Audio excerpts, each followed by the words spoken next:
Você provavelmente conhece alguém que trabalha duro o mês inteiro, mas chega ao final sem nada. E talvez esse alguém até ganhe bem, mas não importa se são 2, 5 ou 20 mil reais. Tudo que entra também sai, não existe construção patrimonial. E aí que muita gente se engana, pensa que o sucesso financeiro tem a ver com ganhar cada vez mais, quando na verdade está muito mais ligado ao comportamento e ao planejamento daquela pessoa. O que separa quem enriquece de quem sempre vive no aperto não é inteligência, sorte ou emprego dos sonhos. É a forma como a pessoa lida com o dinheiro no dia a dia. E é exatamente sobre isso que a gente vai falar nesse vídeo. Após 20 anos investindo, pois é, já são 20 anos, comecei com 17, vejo que existem 3 fases pelas quais qualquer pessoa irá passar, do primeiro investimento até alcançar a tão desejada liberdade financeira. Essas fases, embora comuns, não acontecem da mesma forma para todas. Não existe um tempo fixo para cada uma delas. Você não fica X anos de uma fase para depois avançar para a seguinte. O processo é individual e depende de escolhas e disciplina. Mas antes eu tenho que ser honesto, né? Talvez o que eu vou falar aqui não seja novidade para você e tudo bem. Meu objetivo não é ser repetitivo, mas mostrar que não importa onde você está agora, é possível viver todas essas fases desde que você se comprometa de verdade com o seu futuro. Para começar, a maioria mede a vida financeira pela renda.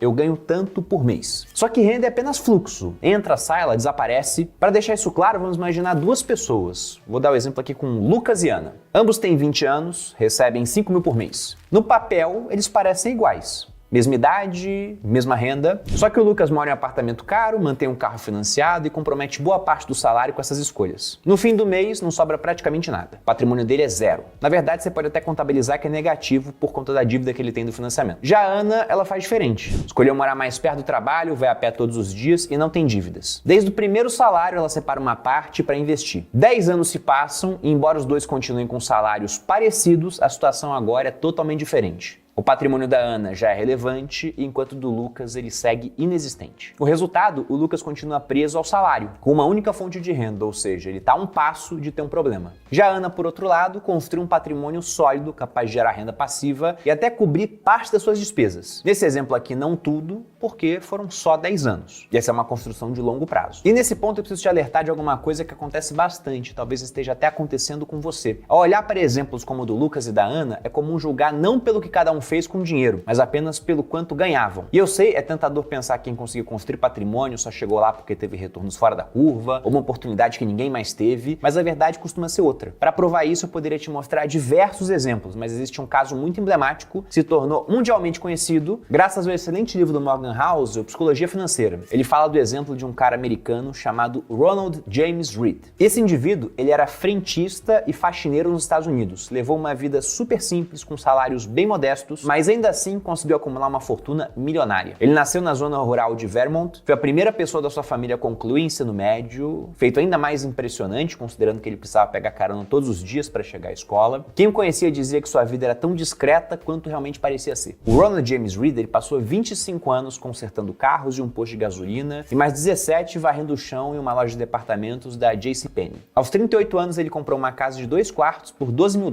e viveu nela até o final da vida. Em 2014, aos 92 anos, o Ronald Reed ele veio a falecer. E foi então que esse humilde faxineiro da zona rural ganhou as manchetes do mundo todo. Porque naquele ano, mais de 2,8 milhões de americanos morreram. Menos de 4 mil dessas pessoas tinham um patrimônio líquido superior a $8 milhões. E o Ronald James Reed era um desses caras. No testamento ele deixou 2 milhões para os enteados e mais 6 milhões para o hospital e biblioteca da cidade onde ele vivia. Todos que o conheciam ficaram perplexos, porque eles não tinham ideia do tamanho da fortuna que ele tinha acumulado. E nem sabiam como isso tinha acontecido, né? Porque como alguém com uma vida tão simples havia conseguido construir esse patrimônio? E a resposta é direta, não tinha segredo, loteria ou herança. O que o Ronald fez foi simplesmente guardar o pouco que ele podia, investir aquilo com foco no longo prazo, em ações de empresas sólidas, as chamadas blue chips, né, aquelas melhores empresas, e deixar o tempo e os juros compostos fazer o trabalho duro. Décadas depois, aquele esforço disciplinado, feito no melhor mercado do mundo, o mercado americano, transformou pouco em muito até chegar numa fortuna de $8 milhões. E aí o Ronald James Reed ele saiu de faxineiro a filantropo se você procura o perfil dele na Wikipedia, né, o que se fala dele.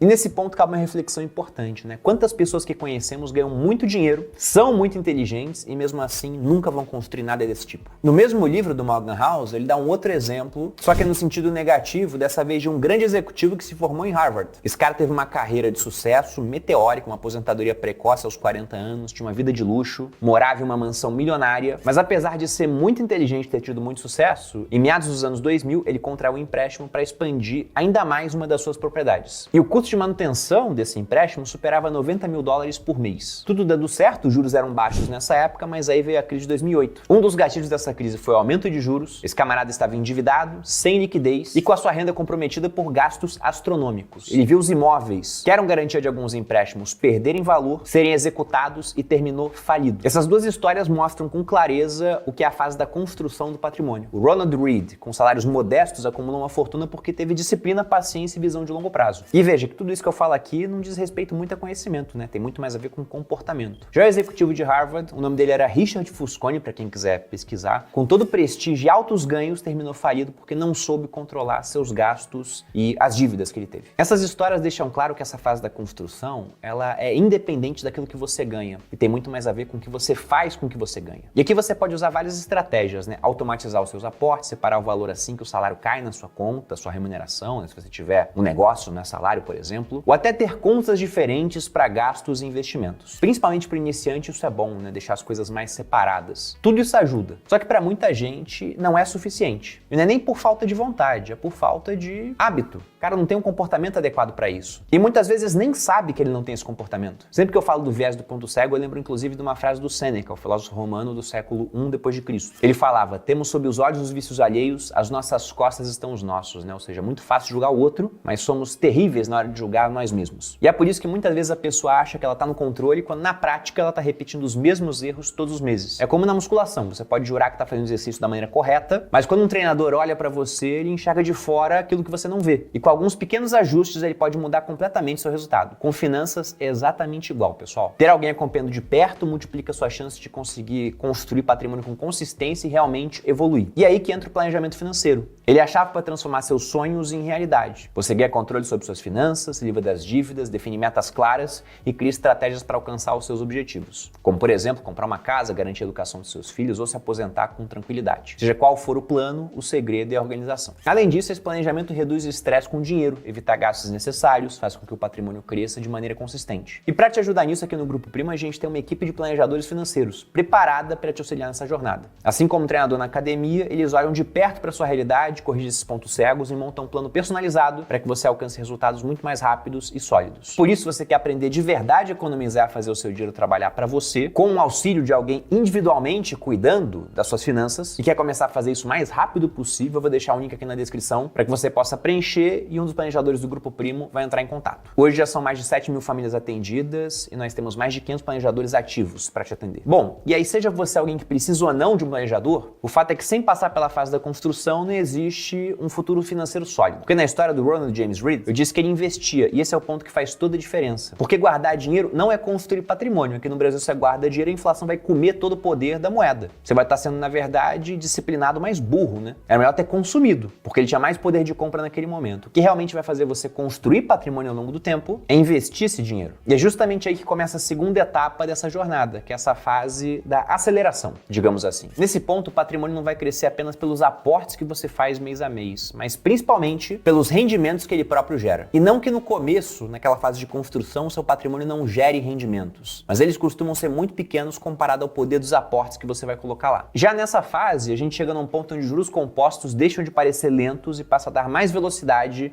à sua evolução financeira. E o ponto que a gente pode entender que muda da fase da construção para aceleração é justamente quando os seus aportes, não é que eles não sejam mais necessários, mas eles passam a ser menos importantes. Porque lá atrás, enquanto você tem pouco dinheiro, ainda que você tenha um rendimento percentual alto, sei lá, você botou aquilo em Bitcoin, rendeu 100%, se o seu patrimônio investido é de R$1.000, 1.000 virou 2.000. Percentualmente você teve um ganho alto, mas em termos absolutos aquilo é muito baixo. Já quando você tem um patrimônio mais consolidado, ainda que você aporte, digamos, 1.000 por mês, você teria colocado ao longo de um ano R$12.000. Mas pensando que você começou o ano com R$100.000 investidos, o que eu particularmente acho um marco mega importante, pensando na Selic atual, você teria alguma coisa próxima a R$115.000 no final do ano. Ou seja, o rendimento da sua carteira passou a ser mais importante do que os aportes que você faz mês a mês. Nessa fase você sente que parece que os juros compostos estão trabalhando mais para você. E na verdade, eles estão fazendo a mesma coisa de antes. Os juros é proporcional ao patrimônio investido. O ponto é que o seu patrimônio cresceu. Ele já foi construído e agora ele está sendo acelerado. E repare que eu citei esse ponto dos 100 mil reais, e aqui eu vou relembrar um conteúdo de um vídeo que eu já fiz aqui no canal. Vou deixar o card para quem quiser assistir. Mas basicamente nesse vídeo eu defendo a ideia de que, ao contrário do que muita gente pensa, né? Os 100 mil reais não são 10% da jornada para 1 milhão. Matematicamente até são, né? Você divide 1 milhão por 10 vai dar 100 mil. Mas em termos temporais, e eu explico bem isso no vídeo em questão, você costuma levar 1/3 da jornada até 1 milhão para juntar os primeiros 100 mil. De modo que 100 mil seriam 1/3 de 1 milhão e por sua vez 1 milhão seriam, no mesmo raciocínio, 1/3 de 10 milhões quando você pensa no tempo para que você possa chegar até essas quantias. E aí o que você deve fazer nessa fase é simplesmente não ceder à tentação de mexer nesse patrimônio investido. O que eu vejo que costuma ser um grande erro das pessoas. Se eu pego minha caixa de perguntas no Instagram, e aí fica o convite para quem não me segue no Instagram para acompanhar, até porque eu tenho sido mais ativo lá do que aqui, as perguntas que eu geralmente recebo dos iniciantes têm a ver com como é que eu faço para investir o meu dinheiro para poder ter uma renda extra para pagar minhas contas. Então veja que o cara não está vivendo da renda do trabalho dele. Pelo menos não pensa em viver só dessa renda. Ele já quer investir para tirar alguma coisa para reforçar o poder de consumo dele hoje. Se por acaso esse cara recebesse 100 mil reais de mão beijada, você acha que ele investir esse dinheiro para não mexer? Ou ia começar a usar para reforçar o seu padrão de consumo, a sua vida nos dias atuais? Então uma das grandes dificuldades que fazem com que pessoas que construíram algum patrimônio e entram nessa fase da aceleração não cheguem até a próxima fase é o fato de que elas não conseguem esperar. Elas cedem a tentações, usam dinheiro para tocar de carro, comprar um imóvel. E aqui no caso do imóvel você tem outras soluções para comprar se for o caso. E elas deixam de continuar acumulando patrimônio para chegar à terceira fase. Porque depois de passar pela construção e aceleração, uma hora você vai chegar realmente na liberdade financeira. Aqui o patrimônio não é mais apenas número na sua conta, um gráfico que sobe mês a mês. Ele passa a ser um instrumento para algo maior, né? Que é a sua independência e o poder de escolha, o poder inclusive de dizer não. Como assim dizer não, Bruno?